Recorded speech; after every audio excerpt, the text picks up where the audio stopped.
Hello, everybody. Welcome to Late Night Football. Welcome to our match reaction show. It's finished. Manchester United 1, Brighton 2. And you know what? If you want to look at it from a positive aspect, the fact is that they were beaten 4-0 by Brighton last season. So they've improved because they only conceded 2 and scored 1. So that's improvement, isn't it? Because that's ultimately, all we can take from that game is the fact that we have to find solace of positives from something that was absolutely embarrassing and abysmal. I mean, that literally is what it is. And you know what? I may have to change my prediction because I said United finished 8th. I think they might finish 10th if this team stays because it was absolutely bad, especially the first half. I think, you almost felt like we were back in 2021, 2022. Some new season is the same.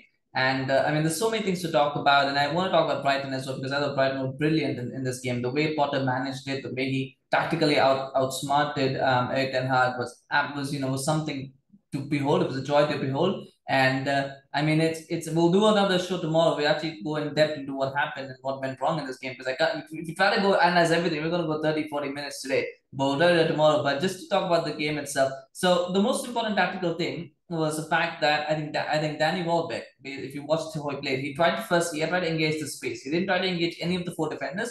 All he tried to do was try to target the space because he knew that team does not have the pace to play a high line, and yet they were going to play a high line. So basically, he tried to start off with Shaw and Martinez. That kind of didn't work so well. He got a few chances, but I think they managed it a little bit better on that side. So he then targeted. He went after Maguire and Dalot. Dalot had a very bad game. He started off with that error, and I think from that his confidence just kind of drained from it. He got nervous. He got panicky, and throughout the first half, he just looked like he didn't know what he wanted to do, and he started targeting that space, and that space is where that goal came from. Maguire and Dalot. He basically it's shoddy play where they just allow the ball to come into their half. It's almost like Brighton had no problem trying to play to the midfield. They play to the midfield. The ball comes in. It's a very simple pass that Lallana plays. It's a very simple pass, by the way. I can't believe that he's allowed to make such a pass. Donny lost the ball in midfield as well. He was another shoddy player, but he loses the ball. Ball comes in. And Maguire is watching the ball. Maguire is watching the ball. He's not watching his marker. He's watching the ball. Dalot gets caught upfield, so it's just a simple pass. Lallana has to play. It comes in, and then Welbeck is in, and then all they have to do is go to make a cross. They get lucky because it misses the first man, but it comes out to the second player, and Gross just says thank you very much, and he scores. Very simple goal, and that was that was the pattern of play. All Brighton had to do was make sure they won the ball high up the field, or not even half the field. All they had to make sure was there to win the ball back from the midfield, not let midfield supply the ball to the attackers, which is what was happening. McTominay and Fred barely got the front four in the game. They couldn't do it, kept losing the ball, and all Brighton had to do was then just pass through because they knew that the lack of pace and with the fact that United were trying to play a high line, they were always going to struggle, and that's how that second goal came as well. Again. It was nothing really. They lose the ball. Killed United on the press, by the way. United tried to press and try to win the ball back. They killed them. I think 2 or 3 opportunities killed them. And then it's a quick break down the side. It comes out. Yeah, I don't know what Maguire is doing. If you watch that play, Maguire starts on the right. He then goes to center and he goes to left. He's basically, and at no point is he trying to attack the ball or the marker. He's just going from right to left to do something that God alone knows what. Watch that play again. And we talk about bloopers and funny plays of the season. I think that's an early contender because if it was Maguire, his starting position is on the right, and by the time the goal goes, it is on the left, and he's done nothing. He's just ran from right to left for no reason. Martinez got caught out as well. I think for this goal, Welbeck actually targeted the space between Maguire and Martinez. So they did thrice, and this third time he did that between Maguire and Martinez. He got in between them. So Martinez was also at fault for that one. But you just watch how Maguire plays; it's just funny. And then he just gets the run. How that shot goes away, I don't know what Shaw is doing, allowing the shot to come in. De Gea gets a hand to it, but then it's again tapped in, and it's a great finish. And as an easy finish, it's a great finish. I'm saying the great finish is probably a bit of a disservice, but it was an easy finish.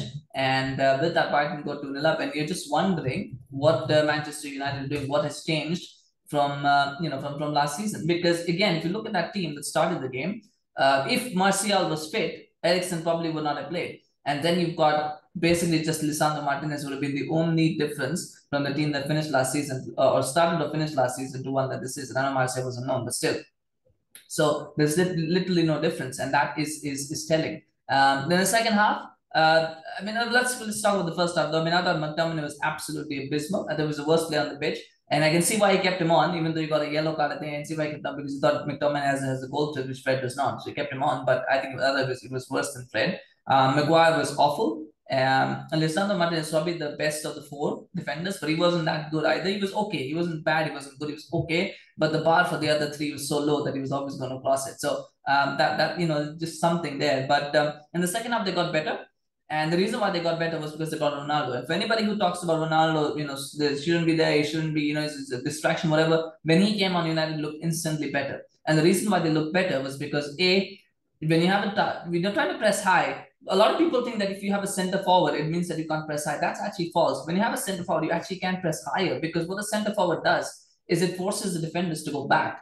And when the defenders are back, the midfield there's a gap between midfield and defense. And you can either exploit that space or the midfield has to push back as well. And you get more space. So having Ronaldo as a traditional centre forward, I don't think he was that remarkable. I think he was better than any of the starters. But that was again such a not any of the starters, but he was better when the team came on. I think he played much better than a lot of people would give him credit for. But the bar was so low anyway. But when he came on, he basically allowed the press to go higher because, again, he occupies the centre halves. And what it also did was it allowed Christian Eriksen to not play as a false nine, allowed him to play as in the midfield, and he could get the ball a lot more. He could make a lot more plays happen. The goal was, again, fortunate. It was a good delivery from the corner, of course, from Eriksen, but Sanchez kind of makes a meal of it. And Maguire, again, gets can't win the ball, but, McAllister just puts in his own net. So it was a bit of a fortunate goal, but, you take it. You take scrappy goals as they come. You don't get picky about that. And they didn't do enough. After that 2-1, I don't think they did a lot to kind of change them. There was a lot of misplaced passes. I think they got a little bit hurried. Donny had a few good touches, but there's nothing you never. And Martinez, I think Martinez had the best chance after that, where he kind of just shot straight at dunk. But other than that, I don't think there were any clear-cut chances where you thought, oh my God, he should have scored. Rashford should have scored when it was 2-0. He should have scored that goal. And that was, again, very, very good play from Ronaldo. He was onside. I know it was flagged offside, but he was actually onside. And Rashford should have finished it off, and he didn't. And he shot to save the keeper. So for me, that was another problem, was when they were getting chances, they were not taking them. But overall, I think Brighton did well to win that match. I know a lot of people talk about Pascal Gross. A lot of people talk about Danny Welbeck. But I thought Caicedo was my man of the match. I think it was phenomenal. And it shows when you have a good CDM what that can do for a team. I hope Ten Hag was watching that and understanding that what he has got is not even comparable to what Brighton have. You get a good CDM, everything else kind of falls into place. But you need that proper CDM. They don't have it. I think Caicedo showed the value of that. Interesting, they could have signed him for less than £10 million if they were proactive 2 years ago. They didn't. They let him go to Brighton. And yeah, he is doing what he's doing. So so I think broadly that was all it was. I hope that Ten Hag doesn't look at that second half and go, well, this team is not bad. They've just had a bad first half. No, they're really bad. They are bad. And I would have actually made a quadruple substitution at halftime. I would have taken off McTominay, Fred, Maguire, and Bruno. I've taken all four of them off, brought on Ronaldo, brought on Donny, Garner, and Varane. I would have just made those changes. I know it would have been radical, but sometimes you got to do radical. You got to let people know there are consequences. He didn't do that. And for me, I think that's going to be a big problem for Ten Hag. If he's going to be soft, if he's not going to be firm, if he's not going to be hard with these players, if he's going to try to make excuses for them, he's going to get sacked by October because this team is not going to win a lot of games between now and October. They're not. The team that started today, they're not going to win a lot of games. So even Brentford got a point after being 2-0 down. So Brentford are not going to be an easy game either. So if he keeps faith with these players, he's going to get sacked by October because he's not winning too many. So anyway, I think the way forward, I guess, will be to try and see if he can fit Eriksen in midfield, and that man being Bruno has got to come off. I think Bruno was poor in that front four. I don't want to make excuses for anyone. I thought Sancho was pretty average. I thought Ronaldo came on, did well, but he didn't really get involved in the game as much as he should have. There were a lot of passes that could have been made, that he missed them. He didn't get them because they were overhit or they were not properly placed. Rashford was poor. Bruno was poor. Another Bruno is the one who's got to drop off in the next game. I think Bruno. And if you're going to play a midfield three, I think the best midfield three right now is Donny, Eriksen, and Garner. That's got to be the midfield because I don't think McTominay, Fred, or Bruno should be starting in the next game. None of the three of them should be starting in the next game. And I fear for Bruno because I don't think he fits in the system. I said it in preseason. I don't think he fits in. I just don't think he fits in. When you see Eriksen and the way that he plays, it's miles ahead of what Bruno is. Bruno is a very flashy player. He's trying a lot of things. It's just not working for him. So I don't know what's going to happen. But anyway, we've got another game coming up, so we've got to get ready for that one as well. We've got Manchester City playing West Ham, so we're going to follow that one. But if you enjoyed, smash like for Brighton, smash like for Potter, Caicedo, Gross, Welbeck. I mean, everybody played well. I don't think there were any bad performances for Brighton. It was a fantastic team performance, and they deserve them and fully deserve it. So smash like for Brighton. Do share your comments on this video. What did you think of United's performance? What do you think of Brighton's performance? What do you think it's gonna happen? I don't know. It's just so disappointing. We'll try to do more post analysis later on. But do let me know in your comments. Obviously, I'd love hearing your thoughts. Remember to subscribe to our channel on YouTube. Follow us on Facebook as well. Appreciate your support. We're going to a lot more content today and then throughout this week. So if you subscribe, you get notified as they drop. So thank you. So please do that. We appreciate your support. Thank you for watching. See you again soon. Bye bye.